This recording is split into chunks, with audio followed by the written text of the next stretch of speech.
दोस्तों, हर व्यक्ति के दिल में कहीं न कहीं एक ख्वाब होता है।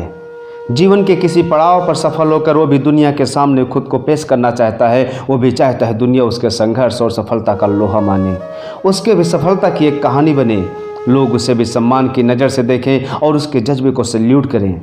लेकिन जीवन के अंत में ज़्यादातर लोग असफलता की कहानी लिए खाली हाथ ही रह जाते हैं, तो वहीं कुछ लोग सफलता को अपना गुलाम बना चुके होते हैं। अगर आप दोनों के प्रयासों का मूल्यांकन करेंगे तो पाएंगे आज जो सफल है वो अपने लक्ष्य को हासिल करने के लिए, सपनों को पूरा करने के लिए तन मन और धन से रात दिन एक कर देता है। वो अपने सपनों के लिए सोता है, अपने सपनों के लिए जागता है, वो अपने सपने को पूरा करने के लिए हर पल सजग रहता है। उसके अंदर एक पागलपन होता है या ये कहें दीवानापन होता है। उसे अपने लक्ष्य के अतिरिक्त कुछ नज़र ही नहीं आता। उसे अपने लक्ष्य से, अपने सपनों से बेइंतहा मोहब्बत होती है। तो वहीं असफल लोग अपने लक्ष्य को लेकर उतने सीरियस नहीं होते, उनके अंदर उतना उत्साह नहीं होता, उनके लक्ष्य बार बार बदलते रहते हैं, उनके सपने आधारहीन होते हैं और काम को टालने में उन्हें जरा भी संकोच नहीं होता। दोस्तों, आप भी अगर एक सफल व्यक्ति बनना चाहते हैं, अपने सपनों को पूरा करना चाहते हैं, तो अपना लक्ष्य निर्धारित करने के बाद उसे पूरा करने के लिए जी जान से लग जाइए, स्किल बढ़ाइए, विल पावर स्ट्रांग रखिए। असफलता से डरने के बजाय सिर्फ सफलता के बारे में सोचिए। देखना एक वक्त आएगा जब सफलता खुद आगे बढ़कर आपके गले में विजयश्री की माला पहनाएगी। स्वामी विवेकानंद जी ने कहा है, हर काम को 3 अवस्थाओं से गुजरना होता है, उपहास, विरोध और स्वीकृति। पहले लोग आपका मजाक उड़ाएंगे, फिर आपका विरोध करेंगे। अगर आप उसके बाद भी नहीं रुके तो लोग आपको स्वीकार करेंगे, आपको सैल्यूट करेंगे।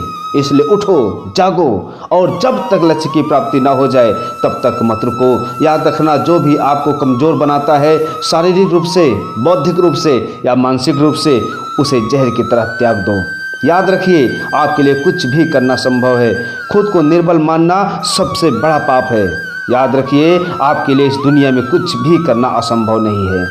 एक नायक बनो और खुद से कहो, मैं कमज़ोर नहीं हूँ, मुझे कोई डर नहीं है, जैसा मैं सोच सकता हूँ वैसा जीवन जी भी सकता हूँ।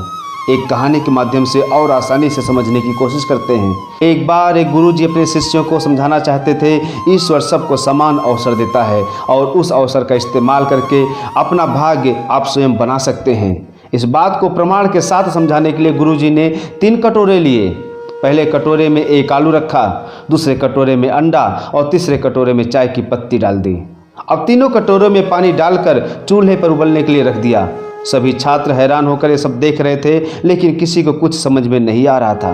20 मिनट बाद जब तीनों बर्तन में उबाल आने लगा तब गुरुजी ने तीनों कटोरों को नीचे उतारा, फिर आलू, अंडा और चाय को बाहर निकाला। अब गुरुजी ने सभी छात्रों को तीनों कटोरों को ध्यान से देखने को कहा। अब भी कोई भी छात्र कुछ समझ नहीं पा रहा था। आखिर में गुरुजी ने एक छात्र से आलू, अंडा और चाय को छूने को कहा। जब छात्र ने आलू को हाथ लगाया तो पाया जो आलू पहले कठोर था, उबलने के बाद मुलायम हो गया था। जब छात्र ने अंडे को उठाया तो देखा जो अंडा पहले बहुत नाजुक था, उबलने के बाद वो कठोर हो गया है। और जब छात्र ने चाय के कप को उठाया, चाय की पत्ती गर्म पानी के साथ मिलकर चाय बन चुकी थी। फिर गुरुजी ने समझाया, हमने 3 अलग अलग चीज़ों को एक समान विपत्ति से गुजारा, यानी तीनों को समान रूप से पानी में उबाला, लेकिन बाहर आने के बाद तीनों चीज़ें एक जैसी नहीं मिली।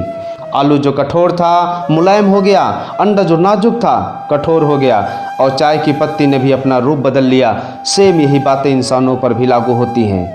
सभी को समान अवसर मिलते हैं और मुश्किलें भी आती हैं, लेकिन ये पूरी तरह आप पर निर्भर करता है आप समस्याओं का सामना कैसे करते हैं और मुश्किल दौर से निकलने के बाद क्या बनते हैं।